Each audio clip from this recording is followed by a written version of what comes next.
Hello friend, स्वागत है आपका अपने चैनल आज क्लास में। आज की इस वीडियो में बिहार बोर्ड कक्षा 10वीं के लिए विज्ञान का एक मॉडल पेपर सॉल्व करेंगे। इस मॉडल पेपर में काफ़ी महत्वपूर्ण 50 ऑब्जेक्टिव प्रश्न रहेगा, तो एक भी प्रश्न आप लोग स्किप मत कीजिएगा। वीडियो को प्लीज़ आप लोग शुरू से लेके अंत तक देखिएगा और चैनल को अभी तक आप सब्सक्राइब नहीं किए हैं तो चैनल को सब्सक्राइब कर लीजिएगा। और सब्सक्राइब करने के बाद एक बेल आइकन आता है, तो बेल आइकन को दबा के ऑल पे कर लीजिएगा ताकि जब भी लाइव क्लास हो तो आपके पास नोटिफिकेशन पहुंचता रहे। तो आइए शुरू करते हैं पहले नंबर प्रश्न से। तो पहला नंबर प्रश्न है कि किसी लेंस द्वारा उत्पन्न आवर्धन का एसआई मात्रक क्या होता है। ए ऑप्शन है मीटर, बी ऑप्शन है सेंटीमीटर, सी ऑप्शन है मिलीमीटर, डी ऑप्शन है मात्रक विहीन। तो यहाँ पे आपको बताना है कि किसी लेंस द्वारा उत्पन्न आवर्धन का एसआई मात्रक क्या होता है। तो मात्रक विहीन होता है, उसका कोई भी एसआई मात्रक नहीं होता है।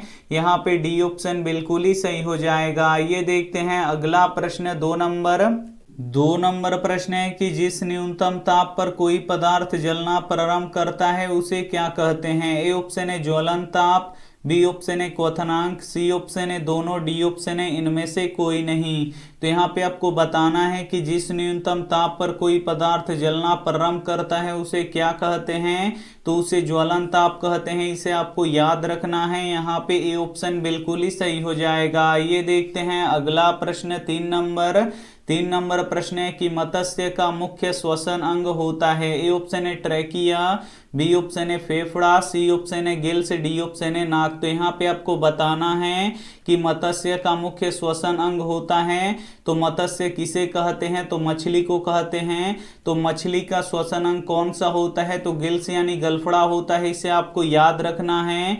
यहाँ पे सी ऑप्शन बिल्कुल ही सही हो जाएगा। ये देखते हैं अगला प्रश्न चार नंबर प्रश्न है कि फोटोग्राफी कैमरे में कौन सा लेंस का उपयोग किया जाता है। ए ऑप्शन है उत्तल लेंस का, बी ऑप्शन है अवतल लेंस का, सी ऑप्शन है उत्तल दर्पण का, डी ऑप्शन है अवतल दर्पण का। तो यहाँ पे आपको बताना है कि फोटोग्राफी कैमरे में कौन से लेंस का उपयोग किया जाता है।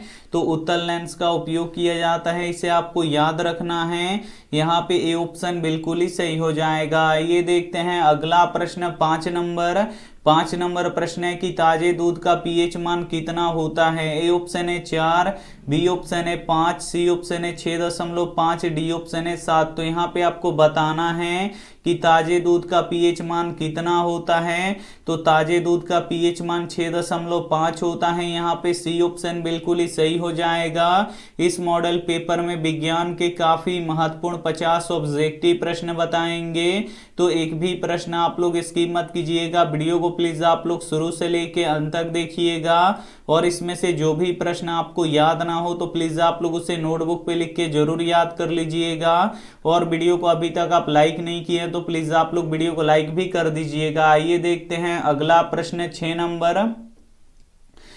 नंबर प्रश्न है कि तिलचट्टा में कितने जोड़े श्वास रंध्र पाए जाते हैं। ए ऑप्शन है 2, बी ऑप्शन है 8, सी ऑप्शन है 10, डी ऑप्शन है 6। तो यहाँ पे आपको बताना है कि तिलचट्टे में कितने जोड़े श्वास रंध्र पाए जाते हैं। तो 10 जोड़े श्वास रंध्र पाए जाते हैं, इसे आपको याद रखना है।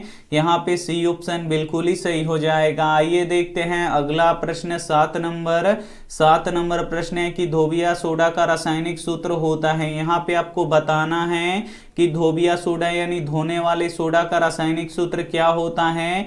तो Na2CO3 × 10H2O होता है, इसे आपको याद रखना है। यहाँ पे बी ऑप्शन बिल्कुल ही सही हो जाएगा। ये देखते हैं अगला प्रश्न 8 नंबर प्रश्न है कि एक उत्तल दर्पण में प्रतिबिंब कैसा बनता है। ए ऑप्शन है आभासी, बी ऑप्शन है वास्तविक, सी ऑप्शन है आकार में बड़ा, डी ऑप्शन है उल्टा। तो यहाँ पे आपको बताना है कि एक उत्तल दर्पण में प्रतिबिंब कैसा बनता है। तो आभासी प्रतिबिंब बनता है, इसे आपको याद रखना है। यहाँ पे ए ऑप्शन बिल्कुल ही सही हो जाएगा। ये देखते हैं अगला प्रश्न 9 9 नंबर प्रश्न है कि स्टोमेटा पौधे के किस अंग में पाया जाता है? ए ऑप्शन है तना में, बी ऑप्शन है पत्तियों में, सी ऑप्शन है जड़ में, डी ऑप्शन है इनमें से कोई नहीं। तो यहाँ पे आपको बताना है कि स्टोमेटा पौधे के किस अंग में पाया जाता है, तो पत्तियों में पाया जाता है। यहाँ पे बी ऑप्शन बिल्कुल ही सही हो जाएगा। आइए देखते हैं अगला प्रश्न 10 नंबर प्रश्न है कि NaOH है। ए ऑप्शन है अम्ल, बी ऑप्शन है क्षार, सी ऑप्शन है लवण, डी ऑप्शन है इनमें से कोई नहीं। तो यहाँ पे आपको बताना है कि NaOH है, तो NaOH क्षार है, इसे आपको याद रखना है। यहाँ पे बी ऑप्शन बिल्कुल ही सही हो जाएगा। आइए देखते हैं अगला प्रश्न 11 नंबर प्रश्न है कि आंख कैसा व्यवहार करता है? ए ऑप्शन है अवतल दर्पण की तरह, बी ऑप्शन है उत्तल लेंस की तरह, सी ऑप्शन है समतल दर्पण की तरह, डी ऑप्शन है इनमें से कोई नहीं। तो यहाँ पे आपको बताना है कि आंख कैसा व्यवहार करता है, तो उत्तल लेंस की तरह व्यवहार करता है, इसे आपको याद रखना है। यहाँ पे बी ऑप्शन बिल्कुल ही सही हो जाएगा। ये देखते हैं अगला प्रश्न 12 नंबर प्रश्न है कि मुख गुहा का पिछला भाग क्या कहलाता है? ए ऑप्शन है ग्रासनी, बी ऑप्शन है ग्रासनली, सी ऑप्शन है ग्रहणी, डी ऑप्शन है अग्न्याशय। तो यहाँ पे आपको बताना है कि मुख गुहा का पिछला भाग क्या कहलाता है, तो ग्रासनी कहलाता है। यहाँ पे ए ऑप्शन बिल्कुल ही सही हो जाएगा। आइए देखते हैं अगला प्रश्न 13 नंबर प्रश्न है कि निम्न में से कौन लवण है? ए ऑप्शन है HCl, बी ऑप्शन है NaCl, सी ऑप्शन है NaOH, डी ऑप्शन है KOH। तो यहाँ पे आपको बताना है कि निम्न में से कौन लवण है, तो NaCl लवण है, इसे आपको याद रखना है। यहाँ पे बी ऑप्शन बिल्कुल ही सही हो जाएगा। आइए देखते हैं अगला प्रश्न 14 नंबर प्रश्न है कि श्वेत रंग कितने रंगों के मेल से बनता है? ए ऑप्शन है 3, बी ऑप्शन है 4, सी ऑप्शन है 5, डी ऑप्शन है 7। तो यहाँ पे आपको बताना है कि श्वेत रंग कितने रंगों के मेल से बना होता है, तो 7 रंगों के मेल से बना होता है, इसे आपको याद रखना है। यहाँ पे डी ऑप्शन बिल्कुल ही सही हो जाएगा। आइए देखते हैं अगला प्रश्न 15 नंबर प्रश्न है कि निम्न में से किस छिद्र द्वारा ग्रासनी ग्रासनली से जुड़ा होता है? ए ऑप्शन है निगल द्वार के द्वारा, बी ऑप्शन है कंठ द्वार के द्वारा, सी ऑप्शन है मल द्वार के द्वारा, डी ऑप्शन है इनमें से कोई नहीं। तो यहाँ पे आपको बताना है कि निम्न में से किस छिद्र द्वारा ग्रासनी ग्रासनली से जुड़ा होता है, तो निगल द्वार के द्वारा जुड़ा होता है, इसे आपको याद रखना है। यहाँ पे ए ऑप्शन बिल्कुल ही सही हो जाएगा। ये देखते हैं अगला प्रश्न 16 नंबर प्रश्न है कि तनु HCl का पीएच मान क्या होगा? यहाँ पे आपको बताना है कि तनु HCl का पीएच मान क्या होगा, तो तनु HCl का पीएच मान 0 होता है, इसे आपको याद रखना है। यहाँ पे डी ऑप्शन बिल्कुल ही सही हो जाएगा। ये देखते हैं अगला प्रश्न 17 नंबर प्रश्न है कि रक्त में हल्के पीले रंग के चिपचिपे द्रव को क्या कहते हैं? ए ऑप्शन है प्लाज्मा, बी ऑप्शन है सीरम, सी ऑप्शन है लसिका, डी ऑप्शन है लिम्फ। तो यहाँ पे आपको बताना है कि रक्त में हल्के पीले रंग के चिपचिपे द्रव को क्या कहते हैं, तो प्लाज्मा कहते हैं। यहाँ पे ए ऑप्शन बिल्कुल ही सही हो जाएगा। ये देखते हैं अगला प्रश्न 18 नंबर प्रश्न है कि निम्न में से कौन अम्ल है? यहाँ पे आपको बताना है कि इसमें से कौन अम्ल है, तो जो HCl है यानी जो हाइड्रोक्लोरिक अम्ल है, ये क्या है? अम्ल है। यहाँ पे डी ऑप्शन बिल्कुल ही सही हो जाएगा। ये देखते हैं अगला प्रश्न 19 नंबर प्रश्न है कि मनुष्य के दांत के सबसे ऊपरी परत क्या है? ए ऑप्शन है डेंटाइन, बी ऑप्शन है इनामेल, सी ऑप्शन है अस्थि, डी ऑप्शन है मज्जा गुहा। तो यहाँ पे आपको बताना है कि मनुष्य के दांत के सबसे ऊपरी परत क्या है, तो इनामेल है, इसे आपको याद रखना है। यहाँ पे बी ऑप्शन बिल्कुल ही सही हो जाएगा। ये देखते हैं अगला प्रश्न 20 नंबर प्रश्न है कि निम्न में से कौन अर्धचालक नहीं है? ए ऑप्शन है सिलिकॉन, बी ऑप्शन है जर्मेनियम, सी ऑप्शन है पारा, डी ऑप्शन है इनमें से कोई नहीं। तो यहाँ पे आपको बताना है कि निम्न में से कौन अर्धचालक नहीं है, तो सिलिकॉन और जर्मेनियम ये दोनों अर्धचालक होता है, लेकिन जो पारा होता है ये धातु होता है। यहाँ पे सी ऑप्शन बिल्कुल ही सही हो जाएगा। ये देखते हैं अगला प्रश्न 21 नंबर प्रश्न है कि उच्च वसीय अम्लों के सोडियम लवण को क्या कहते हैं? ए ऑप्शन है अपमार्जक, बी ऑप्शन है साबुन, सी ऑप्शन है प्लास्टिक, डी ऑप्शन है रबड़। तो यहाँ पे आपको बताना है कि उच्च वसीय अम्लों के सोडियम लवण को क्या कहते हैं, तो साबुन कहते हैं, इसे आपको याद याद रखना है। यहाँ पे बी ऑप्शन बिल्कुल ही सही हो जाएगा। ये देखते हैं अगला प्रश्न 22 नंबर। 22 नंबर प्रश्न है कि मनुष्य के मुख गुहा में कितने जोड़ी लार ग्रंथि पाई जाती है। ए ऑप्शन है 1, बी ऑप्शन है 2, सी ऑप्शन है 3, डी ऑप्शन है 4। तो यहाँ पे आपको बताना है कि मनुष्य के मुख गुहा में कितने जोड़ी लार ग्रंथियां पाई जाती हैं। तो 3 जोड़ी लार ग्रंथियां पाई जाती हैं, इसे आपको याद रखना है। यहाँ पे सी ऑप्शन बिल्कुल ही सही हो जाएगा। आइए देखते हैं अगला प्रश्न 23 नंबर। 23 नंबर प्रश्न है कि एक वोल्ट होता है। ए ऑप्शन है 1 जूल प्रति सेकंड के बराबर, बी ऑप्शन है 1 जूल प्रति कूलम के बराबर, सी ऑप्शन है 1 जूल प्रति एम्पियर के बराबर, डी ऑप्शन है इनमें से कोई नहीं। तो यहाँ पे आपको बताना है कि 1 वोल्ट होता है तो 1 वोल्ट किसके बराबर होता है, तो 1 जूल प्रति कूलम के बराबर होता है। यहाँ पे बी ऑप्शन बिल्कुल ही सही हो जाएगा। आइए देखते हैं अगला प्रश्न 24 नंबर। 24 नंबर प्रश्न है कि निम्न में से कौन अधातु है। ए ऑप्शन है कार्बन, बी ऑप्शन है सोडियम, सी ऑप्शन है एल्यूमिनियम, डी ऑप्शन है कैल्शियम। तो यहाँ पे आपको बताना है कि निम्न में से कौन अधातु है। तो जो कार्बन है ये अधातु है, इसे आपको याद रखना है। यहाँ पे ए ऑप्शन बिल्कुल ही सही हो जाएगा। आइए देखते हैं अगला प्रश्न 25 नंबर। 25 नंबर प्रश्न है कि रेजिन किस पौधे का उत्सर्जी पदार्थ है। ए ऑप्शन है कनेर का, बी ऑप्शन है पीपल का, सी ऑप्शन है चीड़ का, डी ऑप्शन है बाबुल का। तो यहाँ पे आपको बताना है कि रेजिन किस पौधे का उत्सर्जी पदार्थ है। तो चीड़ का उत्सर्जी पदार्थ है, इसे आपको याद रखना है। यहाँ पे सी ऑप्शन बिल्कुल ही सही हो जाएगा। ये देखते हैं अगला प्रश्न 26 नंबर। 26 नंबर प्रश्न है कि सेल के विद्युतवाहक बल का मात्रक क्या होता है। ए ऑप्शन है ओम, बी ऑप्शन है वोल्ट, सी ऑप्शन है एम्पियर, डी ऑप्शन है कूलम। तो यहाँ पे आपको बताना है कि सेल के विद्युतवाहक बल का मात्रक क्या होता है। तो वोल्ट होता है, इसे आपको याद रखना है। यहाँ पे बी ऑप्शन बिल्कुल ही सही हो जाएगा। ये देखते हैं अगला प्रश्न 27 नंबर। 27 नंबर प्रश्न है कि वृक्क के रचनात्मक एवं क्रियात्मक इकाई को क्या कहते हैं। ए ऑप्शन है नेफ्रॉन, बी ऑप्शन है मूत्रवाहिनी, सी ऑप्शन है जाइलम, डी ऑप्शन है पितरस। तो यहाँ पे आपको बताना है कि वृक्क के रचनात्मक एवं क्रियात्मक इकाई को क्या कहते हैं। तो नेफ्रॉन कहते हैं। यहाँ पे ए ऑप्शन बिल्कुल ही सही हो जाएगा। आइए देखते हैं अगला प्रश्न 28 नंबर। 28 नंबर प्रश्न है कि लोहे को जिंक से लेपित करने की क्रिया को क्या कहते हैं। ए ऑप्शन है संक्षारण, बी ऑप्शन है गैल्वेनीकरण, सी ऑप्शन है पानी चढ़ाना, डी ऑप्शन है विद्युत अपघटन। तो यहाँ पे आपको बताना है कि लोहे को जिंक से लेपित करने की क्रिया को क्या कहते हैं। तो गैल्वेनीकरण कहते हैं, इसे आपको याद रखना है। यहाँ पे बी ऑप्शन बिल्कुल ही सही हो जाएगा। ये देखते हैं अगला प्रश्न 29 नंबर।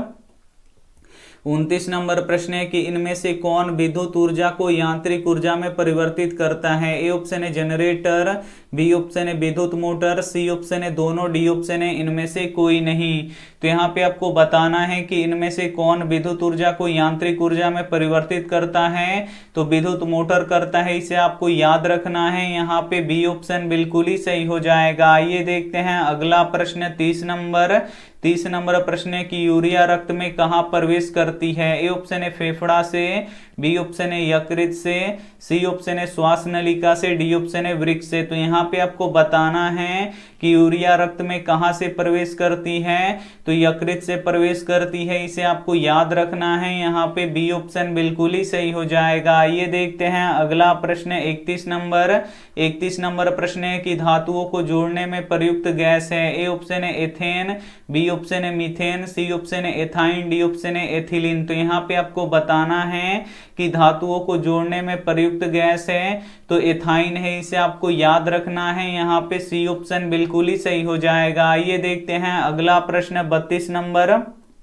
32 नंबर प्रश्न है कि विद्युतमय तार होता है। ए ऑप्शन है हरे रंग का, बी ऑप्शन है लाल रंग का, सी ऑप्शन है काले रंग का, डी ऑप्शन है हल्के रंग का। तो यहाँ पे आपको बताना है कि विद्युतमय तार होता है तो विद्युतमय तार लाल रंग का होता है, इसे आपको याद रखना है।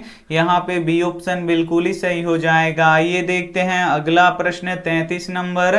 33 नंबर प्रश्न है कि दंत अस्थि क्षय का कारण है। ए ऑप्शन है मीठी चीज का खाना, बी ऑप्शन है बैक्टीरिया द्वारा अम्ल निर्माण करना, सी ऑप्शन है दांतों की सफाई न करना, डी ऑप्शन है इनमें से सभी।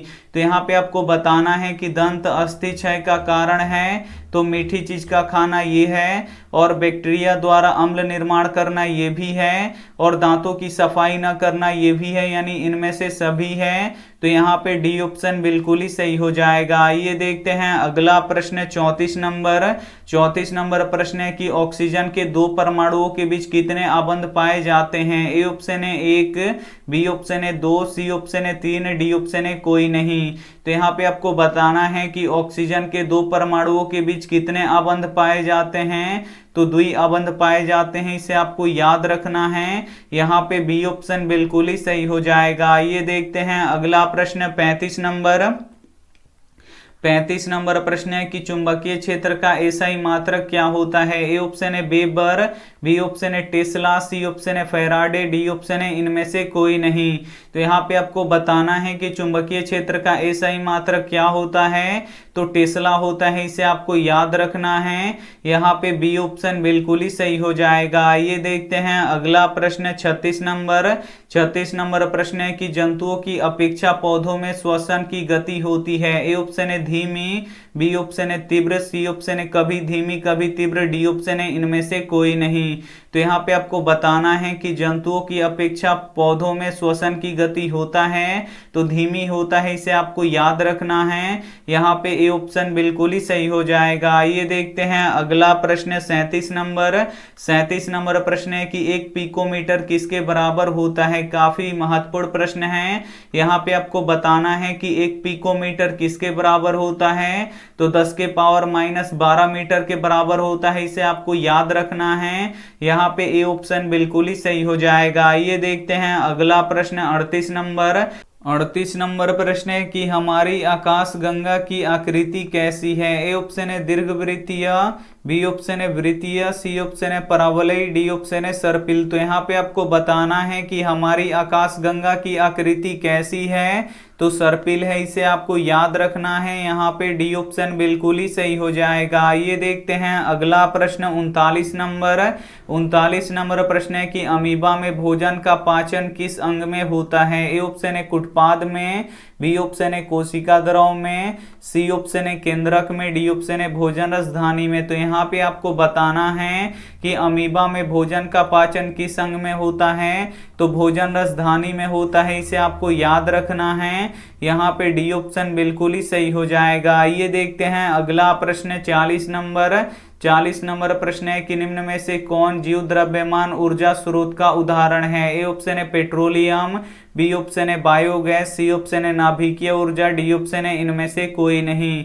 तो यहाँ पे आपको बताना है कि निम्न में से कौन जीव द्रव्यमान ऊर्जा स्रोत का उदाहरण है। तो पेट्रोलियम है, इसे आपको याद रखना है। यहाँ पे ए ऑप्शन बिल्कुल ही सही हो जाएगा। आइए देखते हैं अगला प्रश्न 41 नंबर।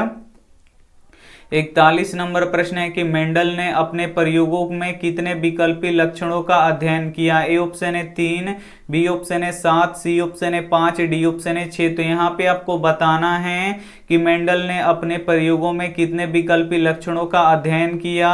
तो 7 विकल्पी लक्षणों का अध्ययन किया। यहाँ पे बी ऑप्शन बिल्कुल ही सही हो जाएगा। ये देखते हैं अगला प्रश्न 42 नंबर। 42 नंबर प्रश्न है कि जिन शब्द का प्रस्तावना किसने दिया था। ए ऑप्शन है वाटसन ने, बी ऑप्शन है मेंडल ने, सी ऑप्शन है न्यूटन ने, डी ऑप्शन है जोहानसन ने। तो यहाँ पे आपको बताना है कि जिन शब्द का प्रस्तावना किसने दिया था। तो जोहानसन ने दिया था। यहाँ पे डी ऑप्शन बिल्कुल ही सही हो जाएगा। आइए देखते हैं अगला प्रश्न 43 नंबर। 43 नंबर प्रश्न है कि लोहा ऑक्सीजन से संयोग करके क्या बनाता है। ए ऑप्शन है लौह ऑक्साइड, बी ऑप्शन है लौह कार्बोनेट, सी ऑप्शन है लौह सल्फेट, डी ऑप्शन है इनमें से कोई नहीं। तो यहाँ पे आपको बताना है कि लोहा ऑक्सीजन से संयोग करके क्या बनाता है। तो लौह ऑक्साइड बनाता है, इसे आपको याद रखना है। यहाँ पे ए ऑप्शन बिल्कुल ही सही हो जाएगा। ये देखते हैं अगला प्रश्न 44 नंबर।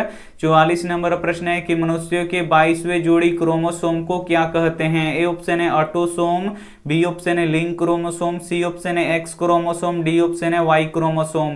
तो यहाँ पे आपको बताना है कि मनुष्यों के 22वें जोड़ी क्रोमोसोम को क्या कहते हैं। तो ऑटोसोम कहते हैं। यहाँ पे ए ऑप्शन बिल्कुल ही सही हो जाएगा। ये देखते हैं अगला प्रश्न 45 नंबर। 45 नंबर प्रश्न है कि इलेक्ट्रॉन पर कौन सा आवेश होता है। ए ऑप्शन है धन आवेश, बी ऑप्शन है ऋण आवेश, सी ऑप्शन है दोनों, डी ऑप्शन है इनमें से कोई नहीं। तो यहाँ पे आपको बताना है कि इलेक्ट्रॉन पर कौन सा आवेश होता है। तो इलेक्ट्रॉन पे ऋण आवेश होता है, इसे आपको याद रखना है। यहाँ पे बी ऑप्शन बिल्कुल ही सही हो जाएगा। ये देखते हैं अगला प्रश्न है 46 नंबर। 46 नंबर प्रश्न है कि पुरुषों का लिंग गुणसूत्र होता है। ए ऑप्शन है XX, बी ऑप्शन है XY, सी ऑप्शन है दोनों, डी ऑप्शन है इनमें से कोई नहीं। तो यहाँ पे आपको बताना है कि पुरुषों का लिंग गुणसूत्र होता है तो XY होता है, इसे आपको याद रखना है। यहाँ पे बी ऑप्शन बिल्कुल ही सही हो जाएगा। ये देखते हैं अगला प्रश्न 47 नंबर। 47 नंबर प्रश्न है कि CNG का मुख्य अवयव निम्न में से कौन सा है। ए ऑप्शन है मीथेन, बी ऑप्शन है इथेन, सी ऑप्शन है प्रोपेन, डी ऑप्शन है इनमें से कोई नहीं। तो यहाँ पे आपको बताना है कि CNG का मुख्य अवयव निम्न में से कौन सा है। तो CNG का मुख्य अवयव मीथेन गैस होता है, इसे आपको याद रखना है। यहाँ पे ए ऑप्शन बिल्कुल ही सही हो जाएगा। ये देखते हैं अगला प्रश्न 48 नंबर। 48 नंबर प्रश्न है कि ए मीटर को विद्युत परिपथ में किस क्रम में जोड़ा जाता है। ए ऑप्शन है श्रेणी क्रम में, बी ऑप्शन है समानांतर क्रम में, सी ऑप्शन है दोनों क्रम में, डी ऑप्शन है इनमें से कोई नहीं। तो यहाँ पे आपको बताना है कि ए मीटर को विद्युत परिपथ में किस क्रम में जोड़ा जाता है। तो श्रेणी क्रम में जोड़ा जाता है, इसे आपको याद रखना है। यहाँ पे ए ऑप्शन बिल्कुल ही सही हो जाएगा। ये देखते हैं अगला प्रश्न 49 नंबर। 49 नंबर प्रश्न है कि इलेक्ट्रॉन पर आवेश कितना होता है। यहाँ पे आपको बताना है कि इलेक्ट्रॉन पे आवेश कितना होता है। तो 1.6 गुणे 10 के पावर -19 कूलम्ब आवेश होता है, इसे आपको याद रखना है। यहाँ पे ए ऑप्शन बिल्कुल ही सही हो जाएगा। ये देखते हैं अंतिम प्रश्न 50 नंबर। 50 नंबर प्रश्न है कि पीएच स्केल पर कितनी संख्या अंकित होती है। ए ऑप्शन है 0 से 14, बी ऑप्शन है 1 से 14, सी ऑप्शन है 14 से 0, डी ऑप्शन है 1 से 10। तो यहाँ पे आपको बताना है कि पीएच स्केल पर कितनी संख्या अंकित होती हैं। तो 0 से लेके 14 तक की संख्याएं अंकित होती हैं। यहाँ पे ए ऑप्शन बिल्कुल ही सही हो जाएगा।